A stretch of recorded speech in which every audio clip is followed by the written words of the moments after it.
This is the video for Accelerated Geometry 18.2, Graphs of Other Trigonometric Functions. So in the past section, we looked at how to graph y equals sine x and y equals cosine x. Now we're going to look at our other graphs, tangent, cotangent, cosecant, and cotangent.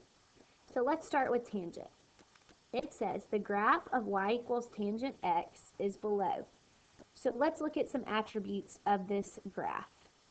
Because the ends go up and down, so the ends of my graph continue up and they continue down, our amplitude is going to be undefined.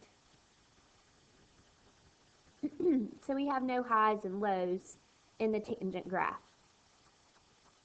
The period is going to be pi in length. So the formula to find period is slightly different than sine and cosine. Our period is going to be 2 pi divided by b for sine and cosine, where it's going to be pi divided by b for tangent and cotangent. Now notice that one period is pi units in length, and it's cycled.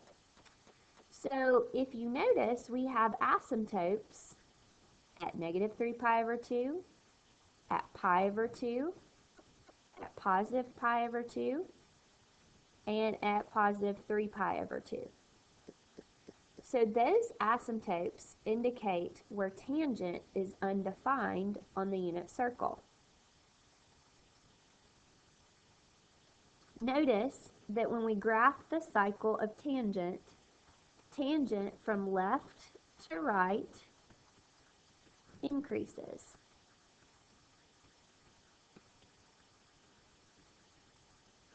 That'll be important to note when we start looking at the cotangent graph. So let's take a look at the cotangent graph. On the cotangent graph, from left to right, it decreases. We still find our period by doing pi over b because one cycle is pi units in length. But notice this time our asymptotes are at x equals 0, x equals pi, x equals 2 pi, negative pi, and negative 2 pi. So again, those are the locations on the unit circle when cotangent is undefined.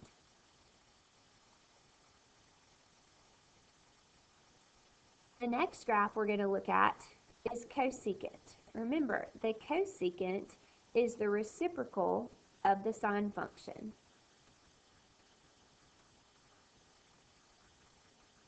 So in order to graph the cosecant graph, we need to build it off the sine graph. The period, one cycle, one piece of green opening up and one piece of green opening down, is still 2 pi in length. So to find the period, we would do 2 pi divided by b, just like if we were doing the sine graph.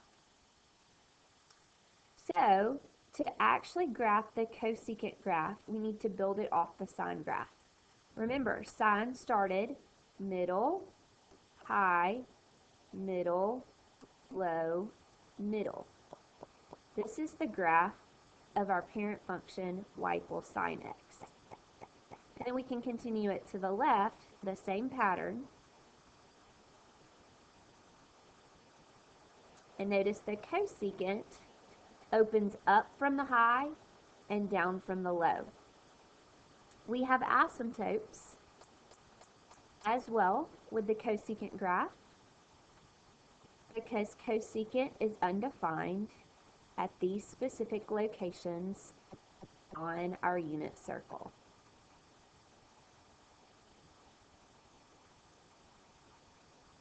Now, a very similar looking graph is going to be the secant graph. Notice though, the secant graph has asymptotes in different locations because this is when secant is undefined on our unit circle. Secant is the reciprocal of cosine. So the secant graph would build off of our cosine graph. So the parent graph for our cosine function starts high, then goes middle, low, middle, high. And we continue the pattern to the left. So notice the secant graph has been built off of our cosine graph. Again, it opens up from the high and down from the low. So let's try and sketch a couple of these graphs. So to sketch the graph of tangent of 1/2 x, let's make sure that we note that the amplitude is undefined for tangent, but our period has been changed. Our period is found by doing pi over b for tangent. So we're going to do pi over 1/2, or that turns into pi times the reciprocal of 2 over 1, which gives us a period of 2 pi. Now, my tangent parent graph was undefined at negative pi over 2 and at positive pi over 2, and at negative 3 pi over 2 and positive 3 pi over 2. Since our period has increased in length, that's going to increase or move out our asymptotes. So instead of putting asymptotes at negative pi over 2 and positive pi over 2, I need to widen those because my period has extended. So I need to make a period of 2 pi in length. So I'm going to erase these asymptotes here, and I'm going to put them, whoops, I erased my scale as well.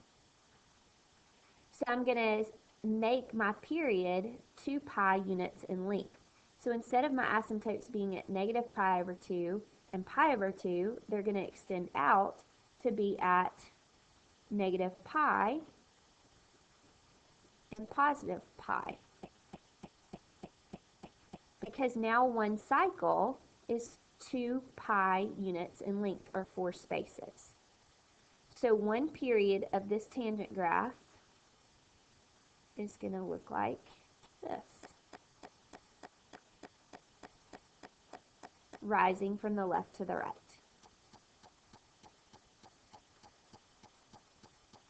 Let's try a cosecant graph. Notice that the amplitude is 2, our period is 2 pi, there's no phase shift, and we have a vertical shift up 1. So what I'm going to do to graph the cosecant graph is I'm going to build it off my sine graph.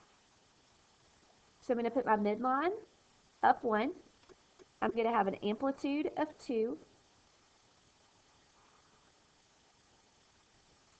And I'm going to label my x-axis as pi over 2, pi, 3 pi over 2, 2 pi. So to graph my sine function, I'm going to start middle and go high, middle, low, middle. And continue it the opposite direction.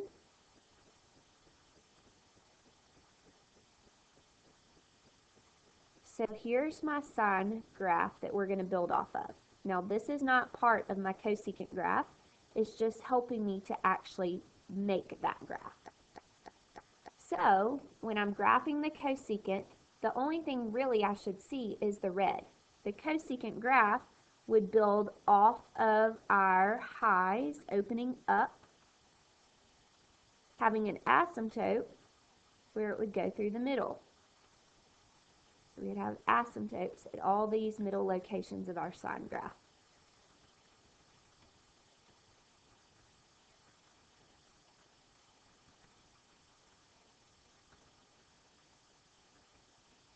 And so we would open down from our lows.